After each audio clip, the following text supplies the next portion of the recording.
So next up, we have James Strutt from New South Wales Department of Planning and Environment. And James is a data strategy, policy and finance executive with experience in both public and private sector. Most recently, he's obviously with DPE.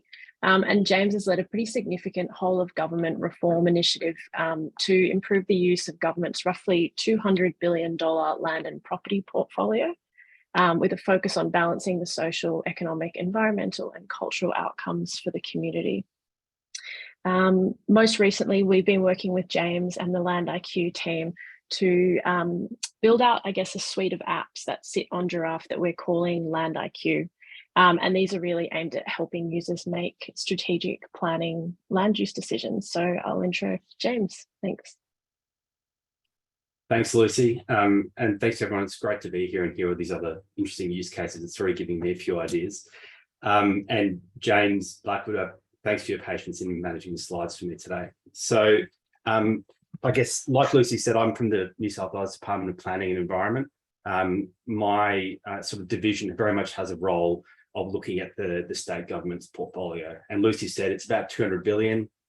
To put that in context, it's about the size of Germany. So it's not a small, insignificant portfolio. But one of the real priorities for us is really looking at, well, how do we optimize the use of that land, particularly in a capital constrained environment, so that we're not putting the burden on the taxpayer and we're optimizing the service we can give to the citizens. I've been in this role now for about 6 or 7 years, and there's about as many different methodologies and ways of looking at land and making those decisions as there are people in government doing that. And so the journey that we embarked on with Giraffe was really looking at, well, how do we try and develop something that's more of a standardized approach that the government can use as a collective, so that we're making quicker, more consistent decisions when we're allocating land use across government. Next slide, please.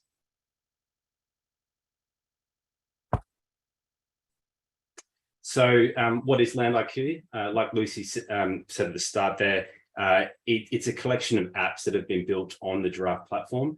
We have got a couple of other partners within that Land IQ environment as well. WSP, who some of you may be familiar with, very much providing the data model that drives the apps within Giraffe.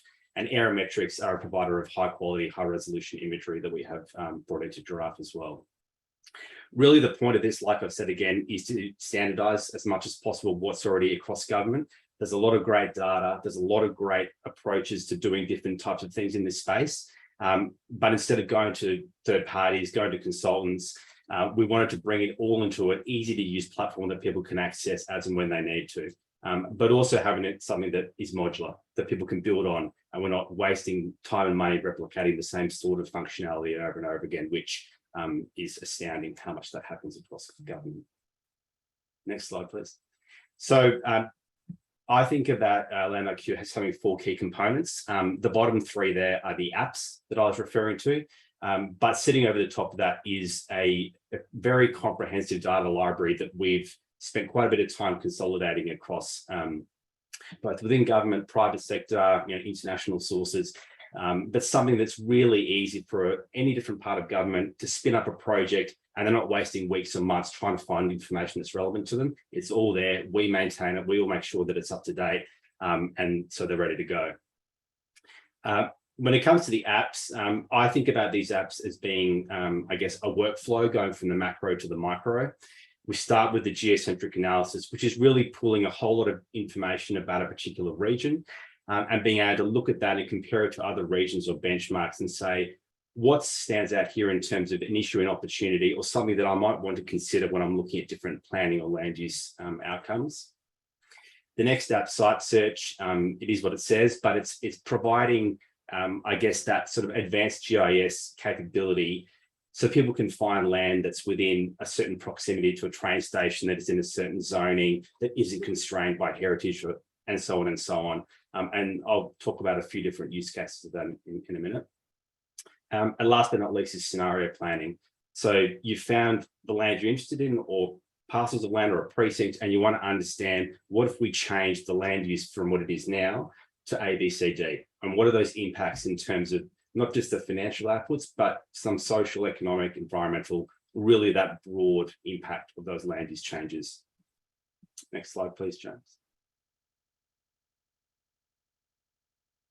These are just some screenshots. So this is the part of the geocentric analysis app. And what this is, the way this works is really just allowing someone to select a bunch of regions and compare on a whole lot of different dashboards or reports. This is one of them. It's really easy to use and understand for everyone from a minister in government to a graduate who's just come into government. So it's something that's very intuitive and user-friendly, and we'll definitely be adding to over time as we get more information as well. Next slide, please. So the site search app, you can see you're all familiar with Giraffe interface, but on the right there, what we're allowing people to do is to add those criteria that's relevant for them. So they might be interested in finding land for a school, for a new resi development. They could, from a government perspective, have received an investment opportunity from an international company with certain specs for land that they're interested in. The way this works at the moment within government is that it can take weeks or longer for GIS related people to do this type of work.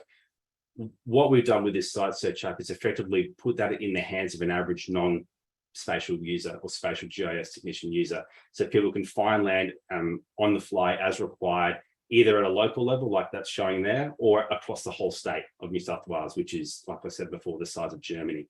So being able to run that calc almost instantaneously.